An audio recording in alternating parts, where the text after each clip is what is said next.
Makeup ছাড়া আমার এখানে লাগে ওরাই কাজের বুয়া।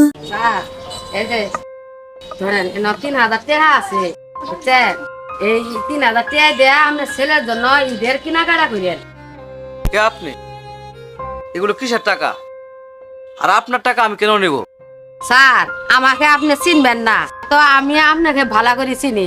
আপনার পাশের বাসায় আমি বুয়ার কাজ করি। তুমি কোন শরমে বলো গো তুমি কাজের বুয়া, তুমি কোন শরমে বলো গো তুমি কাজের বুয়া। তা না হয় বুঝলাম, কিন্তু আমাকে আপনি টাকা দিচ্ছেন কেন? ডং করেন না তো স্যার, বলছি না আমি আপনার পাশের বাসায় কাজ করি। আপনার সংসার অভাব আমি এটা সবকিছু জানি। তাছাড়া আপনার ছেলে আর আমার ছেলে একই স্কুলে পড়ে। আমার ছেলে গেছে আমি শুনছি আপনি গত ঈদও আপনার ছেলেকে নতুন জামা কিনে দিতে পারেন নাই। আমার ছেলের জন্য এবার নতুন কাপড় কিনছি, আপনার ছেলের জন্য এই টাকাগুলা রাখছি। এই টাকাগুলো দিয়ে আপনার ছেলের নতুন জামা ঈদও কিনে দিয়েন। আপনার ছেলে আর আমার ছেলে একই কথা। আজব তো, আপনার টাকা আমি কেন নেব? ঈদে কেনাকাটা করার জন্য তো আমি বোনাস পেয়েছি, সরকার আমাকে বোনাস দিয়েছে। কয়টা বোনাস পাইছেন এবারে? যে কয়টা বোনাস পাইছেন এই কয়টা তো মানুষের ঋণ দিতে গেছে গা। আপনি কাজের বুয়া হয়ে আমাকে টাকা দিবেন আর সেই টাকা আমি নেব? এত ভাব দেন না তো স্যার, করেন তো প্রাইমারি স্কুলের মাস্টারি চাকরি। হ্যাঁ কয়টা বেতন পান আপনি? আমি কত টাকা কামাই করি আপনার ধারণা আছে? 5টা বাসার বুয়ার কাজ করি, প্রতি বাসায় 2,000 করে টাকা দিলে মাসে 10,000 টাকা আসে।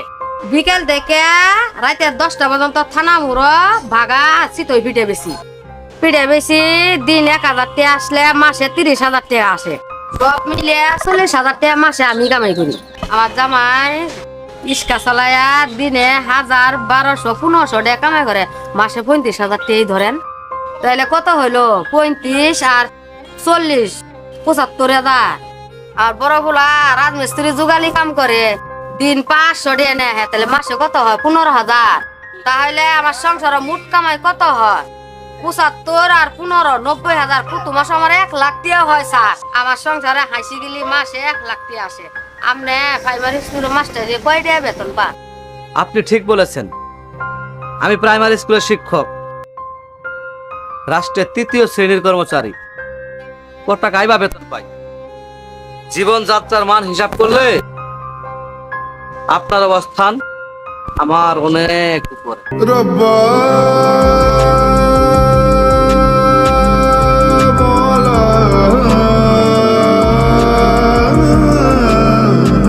তুমি কোন শরমে বলো গো তুমি কাজের বুয়া, তুমি কোন শরমে বলো গো তুমি কাজের